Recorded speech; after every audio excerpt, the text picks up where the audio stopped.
러시아의 우크라이나 침공이 계속되고 있는 가운데 기독교인들이 우크라이나에 평화가 임하길 기도했습니다. 또 러시아 침공에 길을 터준 벨라루스에 항의하기 위해 벨라루스 대사관까지 침묵 행진을 벌였습니다. 예수 그리스도의 고난을 기억하는 사순절 기간을 맞아 각종 캠페인이 활발합니다. 기독교 자살예방센터 라이프오프는 생명문화 캠페인을 펼칠 계획이며 침례신학대학교도 피로회복 헌혈 캠페인을 통해 예수의 사랑을 전하고 있습니다. 감리교 신학대학교 새 이사장에 북왕교회 김상현 목사가 선출됐습니다. 학교법인 감리교 신학원은 최근 회의를 열고 오는 25일로 임기가 끝나는 황문찬 이사장 후임으로 북왕교회 김상현 목사를 만장일치로 선출했습니다. 여러분 안녕하십니까? CBS 뉴스입니다.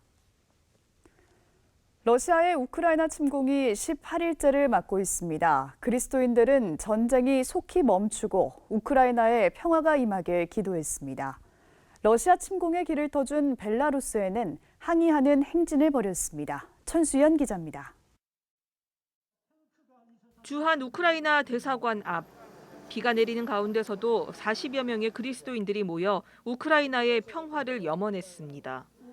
고향을 떠나야 했던 수백만의 난민과 죄 없는 민간인들의 희생이 잇따르고 있는 러시아의 침략 전쟁에 대해서 그리스도인들은 어떤 명분으로도 정당화될 수 없는 폭력이며 죄라고 규탄했습니다. 온 인류는 러시아의 행위를 정죄하고 규탄해야 합니다. 그리고 온 인류는 온 힘을 다해 하나님의 도움과 응원 속에 러시아를 우크라이나 땅에서 쫓아내야 합니다. 기도회 참가자들은 참혹하고 무모한 전쟁이 하루속히 중단되길 간구했습니다. 우크라이나를 탈출하는 난민들과 남아있는 국민들의 안전과 평안을 위해서도 마음을 모아 기도했습니다. 당신의 자비와 능력으로 우크라이나 전쟁을 멈춰 주십시오. 무자비한 학살을 멈춰 주십시오.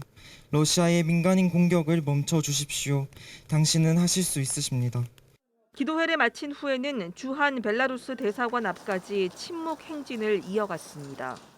러시아의 우크라이나 공격을 지지한 데 대한 항의의 의미입니다. 기도회를 주최한 교회개혁 실천연대와 느헤미야 교회협의회는 전쟁이 끝날 때까지 계속된 기도와 관심을 당부하며 특히 이번 주일을 우크라이나 평화주일로 지켜달라고 요청했습니다. 피난민들을 위한 긴급 모금도 요청했습니다. 후원금은 우크라이나의 서쪽 국경 도시인 우즈고라드에서 피난민을 돕고 있는 선교사에게 전달할 예정입니다. 현지에서는 식량과 물, 매트리스와 담요 등이 부족해 어려움을 겪고 있는 것으로 전해졌습니다. CBS 뉴스 천수연입니다. 러시아가 일으킨 우크라이나 전쟁이 장기화되고 있는 가운데 기독 NGO들이 전쟁 난민과 우크라이나 현지 주민 돕기에 힘쓰고 있습니다. 기아 대책은 최근 우크라이나 국경지대에 긴급 구호팀을 파견해 난민을 대상으로 25만 달러 규모의 현장 구호 활동을 진행했다고 밝혔습니다. 기아 대책은 집중적인 지원이 필요한 지역을 파악해 2차 긴급 구호팀을 파견할 계획입니다. 앞서 한 차례 긴급 구호품을 전달했던 월드비전도 최근 우크라이나 노보셀리치아의 시립병원에 긴급 식량과 생필품을 추가로 전달했습니다. 한편 한국 월드비전은 우크라이나를 향한 긴급 구호 활동에 총 100만 달러를 지원할 계획입니다. 예수 그리스도의 고난을 기억하는 사순절 기간을 맞아 각종 캠페인이 활발히 진행되고 있습니다. 기독교 자살예방센터 라이프오프는 생명문화 캠페인을 펼치고 있고 침례신학대학교는 피로회복 캠페인을 통해 예수의 사랑을 전하고 있습니다. 이승규 기자입니다. 사순절 기간을 맞아 교계단체들이 이웃을 위한 캠페인을 활발하게 진행하고 있습니다. 예수 그리스도의 고난을 묵상하며 부활을 준비하는 기간 동안 소외된 이웃을 위한 나눔에 집중해 예수 사랑을 전하겠다는 겁니다. 먼저 자살 예방에 앞장서고 있는 라이프오프는 올해 사순절을 맞아 생명문화 캠페인을 펼칩니다. 자살 예방에 대한 인식 개선과 유가족 지원의 필요성을 느끼게 해 한국 교회의 지원과 관심을 이끌어내기 위함입니다. 부활절의 이 생명과 사랑은 우리 믿는 자들뿐만 아니라 우리 한국 사회의 가장 중요한 가치인 것 같습니다.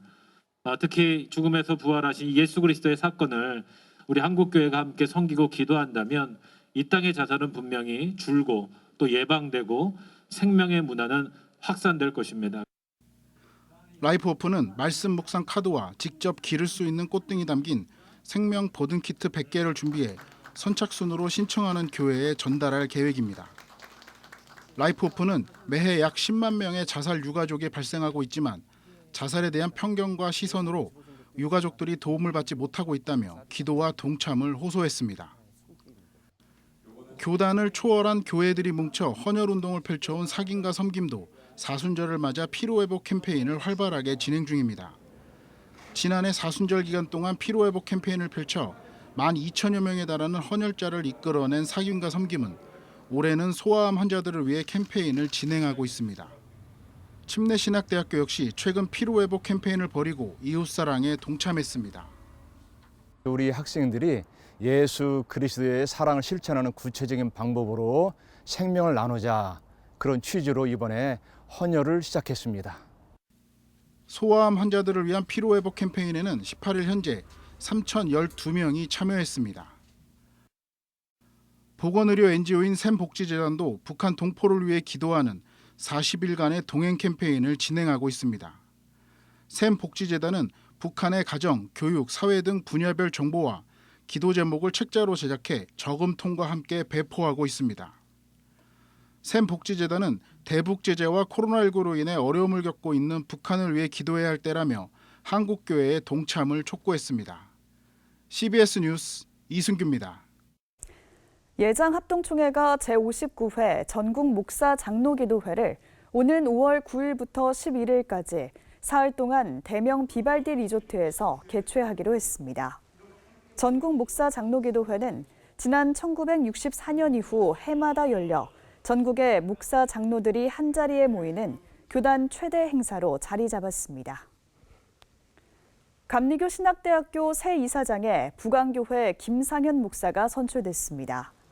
학교법인 감리교 신학원은 최근 회의를 열고 오는 25일로 임기가 끝나는 황문찬 이사장 후임으로 북왕교회 김상현 목사를 만장일치로 선출했습니다. 김상현 신임 이사장은 모교의 빚진 심정으로 감신대 발전에 최선을 다하겠다고 소감을 밝혔습니다. 김상현 신임 이사장의 임기는 오는 26일부터 4년 동안입니다.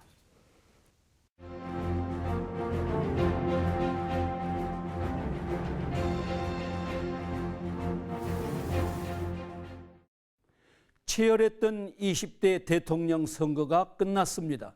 윤석열 당선자는 역대 최소 득표 차로 신승했지만 득표율에서는 자신을 반대하는 국민들의 수가 더 많았다는 것도 기억해야 할 것입니다. 역대 대통령 선거의 불문율처럼 이번에도 서울에서 승리한 윤석열 후보가 승리했습니다. 그러나 이번 대선에서 서울의 민심은 매우 독특했습니다. 불과 1년 전에 치러진 서울시장 보궐선거에서 보수 야당은 58%를 득표했고 여당은 39%를 득표했습니다. 무려 19% 차이로 보수 야당이 압도적으로 승리했지만 이번 대선에서 서울 민심은 5% 차로 좁혀졌습니다. 촛불혁명의 열매로 태어난 문재인 정권에 대한 실망은 참으로 대단했습니다.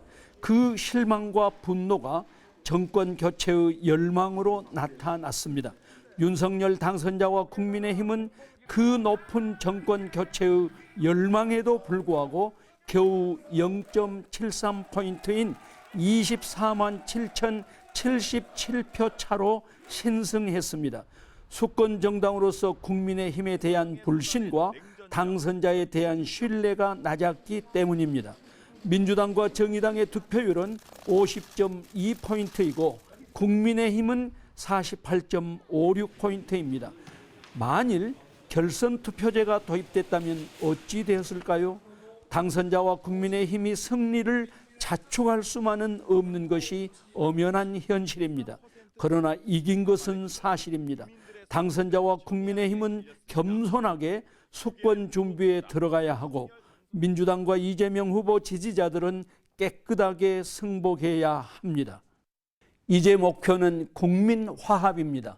다만 국민 화합이 정치적 이해관계가 서로 다른 상대에게 무조건 박수 쳐주는 것을 의미하지는 않습니다. 서로 다른 정책에 대한 허심탄회한 토의와 평가를 통해 무엇이 진정으로 국가와 국민을 위한 정책인가를 찾아가는 노력이 화합의 지름길입니다.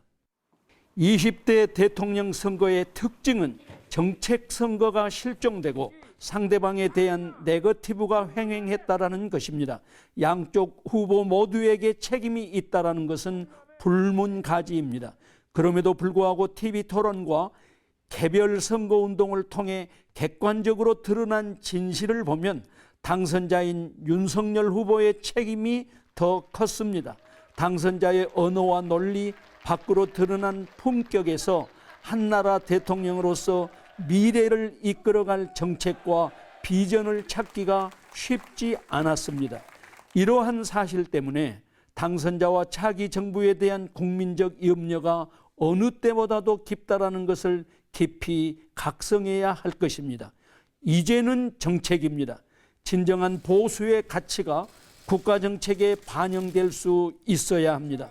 뿐만 아니라 보편적이고 상대적인 다양한 가치들이 국가 정책에 투영될 수 있는 다당 정치의 정착을 위해 양대 정당이 과감하게 기득권을 내려놓고 정치 제도를 다시 만들어가야 합니다. 그때 비로소 국민 통합, 진정한 화합의 정치가 실현될 것입니다. 이번 선거에서 한국 개신교의 역할은 매우 컸습니다. 개신교 성도들의 투표 성향이 과연 성서가 말하는 하나님 나라의 가치를 기준으로 투표했다고 말할 수 있을까요?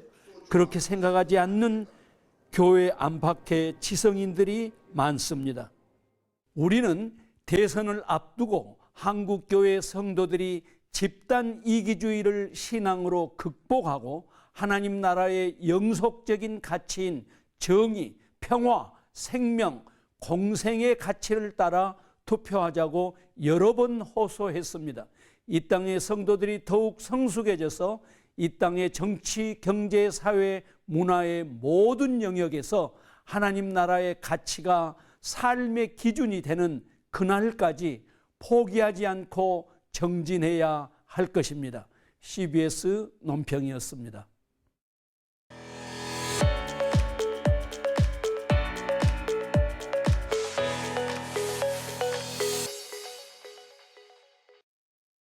간추린 지역교계 소식입니다. 올해로 100주년을 맞은 경안노회가 두 가지 주제로 심포지엄을 개최했습니다. 예장통합 남선교회 전국연합회는 전국 진호회 임원들을 초청하고 워크숍을 개최했습니다.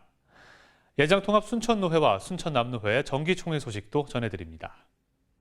올해 100주년을 맞는 경안노회가 창립 100주년 기념 심포지엄을 안동교회 100주년 기념관 영곡 아트홀에서 개최했습니다. 두 가지 주제로 열린 심포지엄에서 임희국 장신대 명예교수는 경안노회 100년의 회고와 미래라는 주제로 발표했고 이장석 박사는 교회 성장 진단 분석 결과를 전했습니다. 저희가 이번에 특별히 그 교회 진단 컨설팅을 하고 이 컨설팅을 기초로 해서 그 농촌교회와 도시교회가 합쳐진 경안노회가 어떻게 가야 하는지 오늘 발표가 될 겁니다.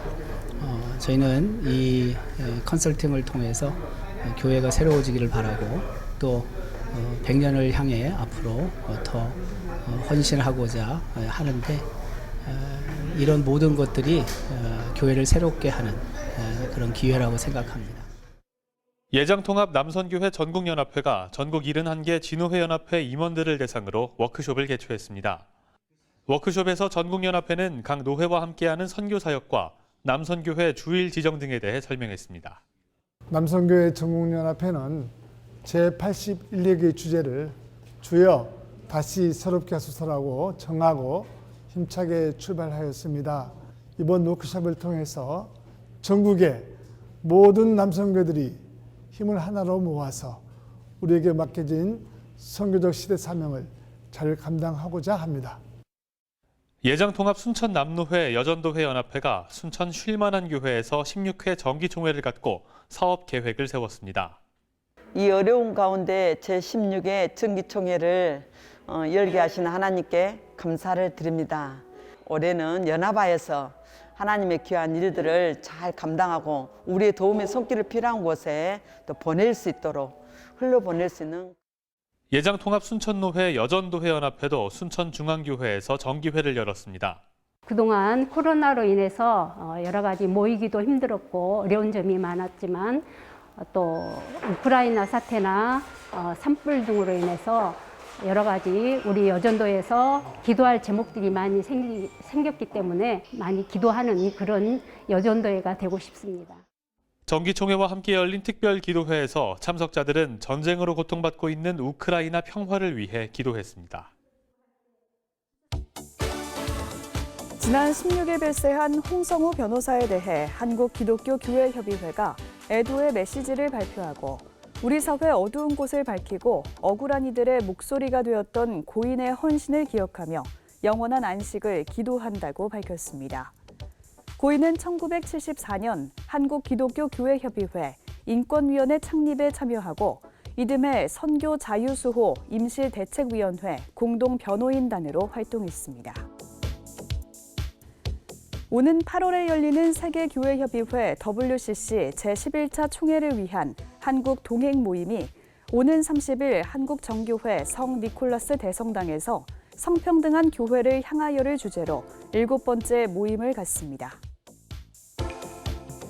한반도평화연구원은 다음 달 8일 온오프라인으로 특별 포럼을 열고 남북관계와 국제정치 차원에서 한반도의 평화를 어떻게 증진할 수 있을지 모색합니다. 월드비전은 오는 5월 말까지 2022 엽서 그리기 대회를 개최합니다.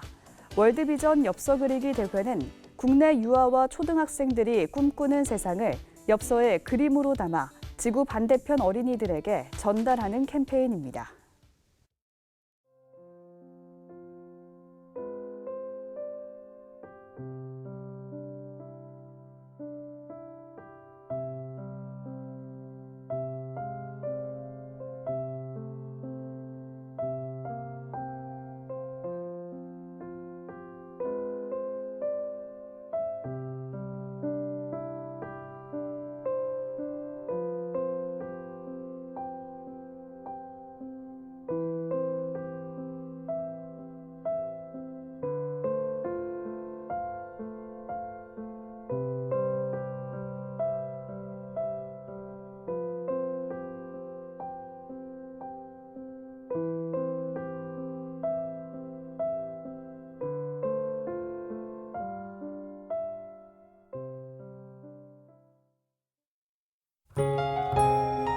내일은 전국이 흐리고 대부분 지역에서 눈이나 비가 내리겠습니다. 중부 내륙과 강원 산지 일대엔 눈이 쌓이는 곳도 있겠습니다. 내일 아침 최저 기온은 0도에서 7도, 낮 최고 기온은 3도에서 11도로 예상됩니다. 이상으로 뉴스를 마칩니다. 함께해 주신 여러분 고맙습니다.